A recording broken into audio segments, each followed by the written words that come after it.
Live from the headquarters of Telesur English in Quito, Ecuador. This is From the South, and I'm Soini Gray.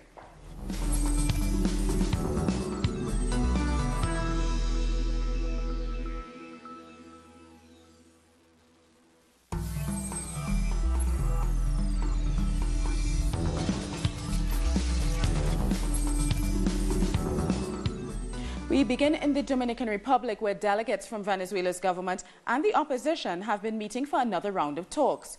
After 6 hours of discussion, the meeting was suspended for consultations. It's expected to restart in about 2 hours from now. Both parties last met on January 15th and were close to an agreement on 7 topics to overcome the political and economic conflict in the country. The new dialogue comes as the country prepares for presidential elections in the next 3 months. As he arrived, the head of the government delegation said he remained optimistic. We need to continue to be optimistic regarding the evolution of this negotiation. We have been for a while now, very close to coming to an agreement, and there's a preliminary document that allows us to say that we're missing very few details to come to an agreement. So today could be a big day, as Surat would say so. This is the first meeting since Venezuela's National Constituent Assembly called for a presidential election, a move opposed by the opposition. Madeline Garcia takes a look at the challenges faced by both sides.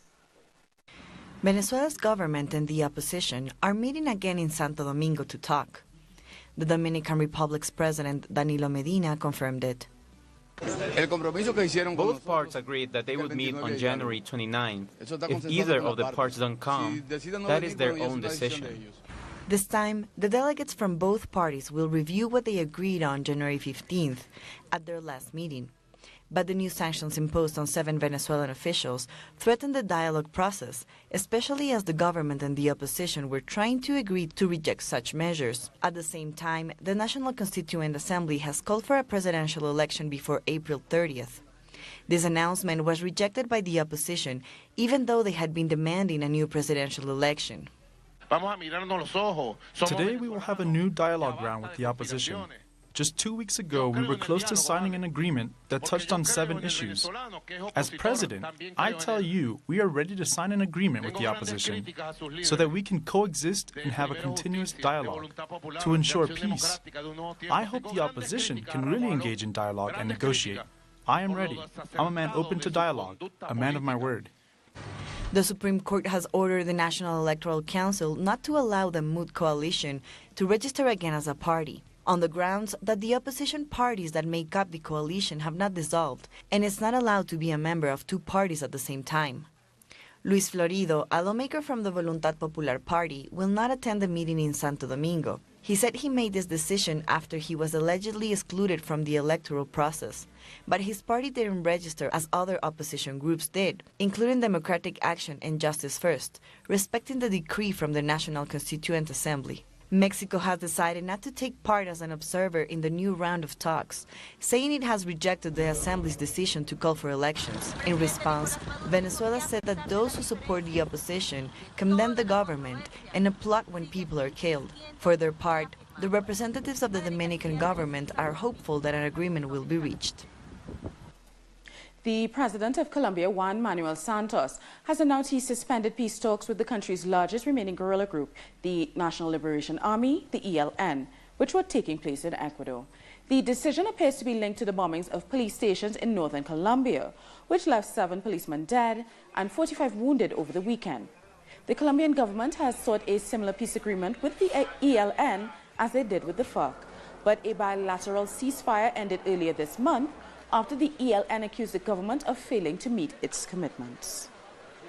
My patience and the patience of the Colombian people has its limits, so I have made the decision to suspend the start of the 5th cycle of negotiations, which was scheduled for the coming days, until we see coherence between the ELN's words and its actions. The indigenous people of Colombia marched beside the casket of indigenous leader Elisa Tequia Betucay, who was murdered on Friday in the Choco department. The communities of Embera-Quetio walked to the city of Medellin singing the Indigenous God anthem. They also plan to protest against the military, who they accuse of killing Elisa. The National Indigenous Organization said they're demanding that the government keeps his promise to protect indigenous leaders. And on Colombia's Pacific coast, members of the civic communities of Buenaventura have condemned another killing of a community leader, Temistocle Mercado, who was murdered by hitmen when he was arriving home. The committee received the sad news of the death of Temistocle Machado, one of our great community leaders. As it was in session, he was murdered in his community. The committee declared a permanent assembly to reject this murder. We reject the attacks on our community leaders. Today we stand for the rights of our leaders in Buenaventura. We will not be silenced. The head of the police in Barranquilla said they have captured 31-year-old Christian Camilo Belion Galindo, the author of the attack against a police station in Barranquilla. We have all the resources to move forward in the investigation, which will allow us to find those responsible for this attack. One person has been captured due to the work by our agents. We are evaluating all the information with the Attorney General, who has appointed 2 special attorneys. Intelligence and judicial agents are doubling their efforts in the investigation to find those responsible. Ecuador's defense minister has said dissidents from Colombia's former guerrilla group, the FARC, were probably behind Sunday's car bomb explosion. Patricio Zambrano said the attack on a police station was probably in retaliation for measures against drug trafficking. The bomb in San Lorenzo near the Colombian border injured 28 and destroyed several houses. We know that those responsible are former FARC members who want to protect drug dealers near our border, and sometimes even within our border. This is what our intelligence agencies have told us. We are working to stop the group operating in this area and have now arrested and jailed some of the criminals. We'll take a short break now. Join us again after this look at what our multimedia colleagues are reporting.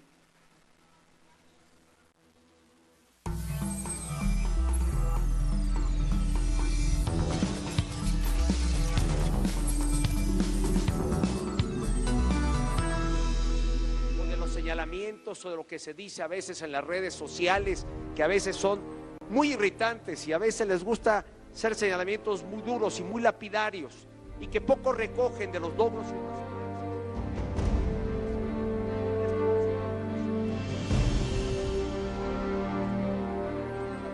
porque realmente ven lo que México ha venido alcanzando en cifras, en números, en estadísticas, en realidad, y advierten que México...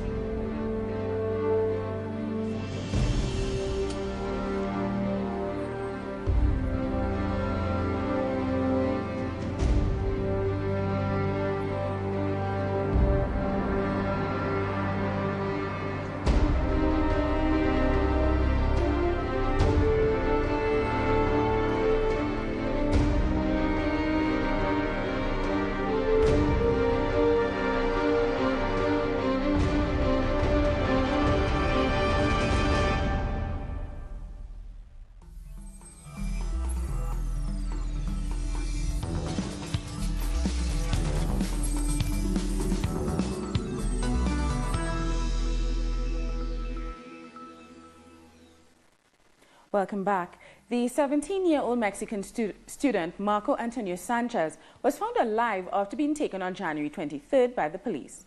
Our correspondent, Pablo Perez, has the latest. For over 120 hours, there were no news about the whereabouts of young student Marco Antonio Sanchez Flores, who disappeared on the 23rd of January after being detained by the Mexico City police. The official report says that the police officers arrested him under accusation of robbery, an accusation that was never concreted because the accusatory part never presented itself. And they say they released him just a couple of blocks ahead, but the problem is that Marco Antonio is a minor, so they cannot release him, but under the supervision of his parents or a responsible adult. Well, he was badly beaten, and that was the recollection of a witness, a friend of Marco Antonio. He was badly beaten by the police officers and took into an official car, a patrol car, and taken to the commissary of Azcapotzalco, which was not true. He was not in the commissary of Azcapotzalco. 3 days later, he appeared on the video record, the CCTV of a police station in Tlalnepantla in the state of Mexico, which is another jurisdiction totally. And by then, the parents and the media and the human rights organization were all on alert. There was an Amber Alert because he's a minor, looking for Marco Antonio everywhere. And this led to a presentation by the governor of Mexico City, Miguel Ángel Mancera, who said that they were doing all efforts to locate the young man that had disappeared, and also the organization calling this a forced disappearance. It means that the authorities led to the disappearance of Marco Antonio. Finally, he was found yesterday in the state of Mexico, over 20-25 miles away where he was detained. He was badly beaten, he was really confused, and he is in a poor state of health. There's still, his attorney says that he cannot declare yet because of his state of mind. He's really confused, and there's still a lot to be resolved. But what we can take in account right now is that the Human Rights Commission of the Mexico City says that it was a forced disappearance when the case started, and even after he was found, it's still a forced disappearance. A disappearance with the participation of the police of Mexico City. Costa Ricans will vote for a new president next Sunday, and the campaign has taken an unexpected turn, with conservative groups debating LGBTI rights. More details in the next report. A revival of the debate regarding the LGBTI rights heated the electoral campaign in Costa Rica. Opposition to diversity has boosted conservative candidates. It's dangerous, it's religious opportunism. Every cult, every Sunday meeting has been like a candidacy rally. This is something.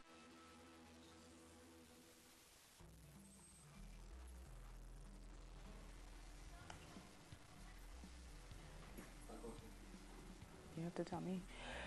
We're having slight technical difficulties with other stories now. Grenada is on an election footing, as Prime Minister Keith Mitchell has announced general elections for March 13th. The date is a significant one for Grenadians because it was on that day in 1979 that Maurice Bishop overthrew the government, marking the start of the Grenadian Revolution. Mitchell has been Prime Minister since 2013, and he's hoping to retain power. He will be challenged for that position by the National Democratic Congress of Grenada. The former president of Brazil, Lula da Silva, was prevented from traveling to Ethiopia to take part in the African Union conference after a judge confiscated his passport. But that didn't stop him from helping the fight against hunger in Africa.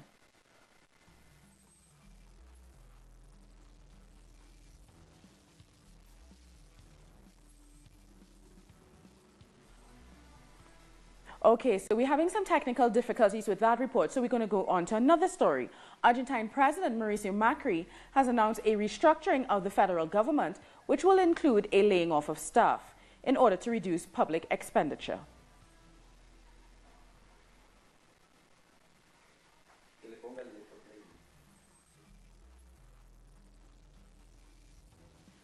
Okay, so we're going to a short break, and we'll be back very soon after this short look at what our multimedia colleagues are reporting on.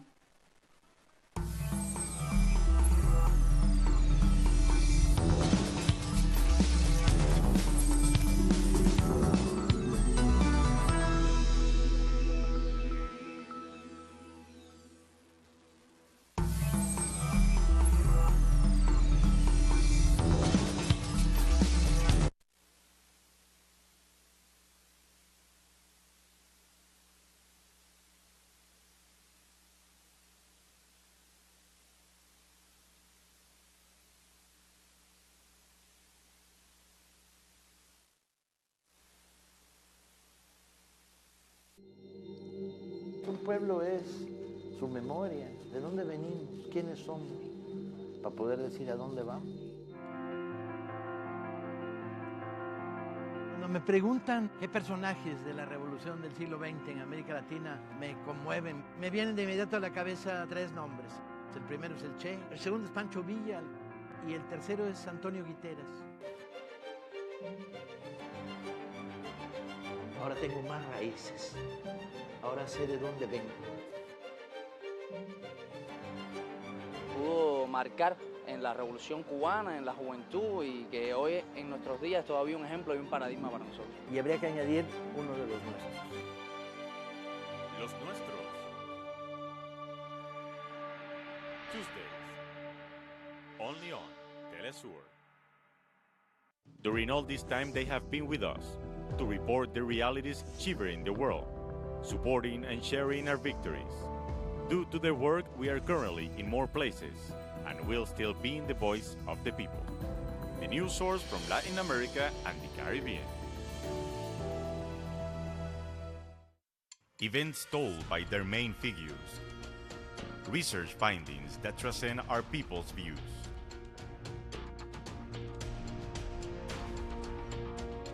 Monsanto se ve entre un buen sector de los agricultores como una gran amenaza. Hay un montón de gente que se va a España a trabajar, a otro sitio a trabajar. No tienes que estar aquí siempre para que ayude a tu pueblo. Desde entonces estoy buscando a mi nieto. Por gente liberada, he sabido que es un varón. Hace poco ha cumplido 6 años. Alguien lo tiene. No somos simples estudiantes que venimos, entramos, escuchamos la clase de un profesor y después nos levantamos y nos vamos, sino que entendemos lo que pasa y sobre todo tenemos que ser sujetos de cambio frente a lo que pasa y tenemos que tener un rol en nuestra educación y en nuestra sociedad. Telesur Report on Monday, only on Telesur.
Different causes motivate people to look for new horizons.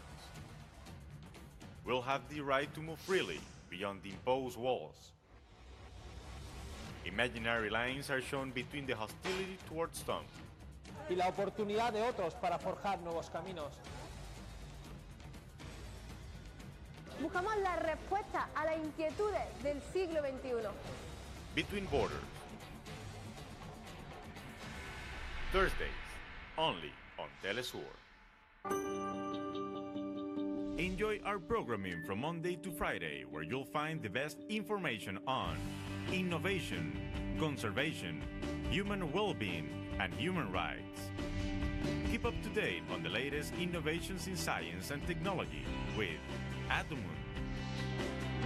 The habits and knowledge you need to live a healthy lifestyle are on Guide Your Body. Environmental consciousness is required to preserve our Earth. Undergo your transformation on Green Zone. We defend the struggles of peoples in resistance fighting for their rights. Between borders. All about equity, diversity, and respect for identity on By Gender. Every day we feature a wide variety of content. Only on Telesur, the news source from Latin America and the Caribbean. A sign of resistance to hatred and injustice. Bill Fletcher Jr. conducts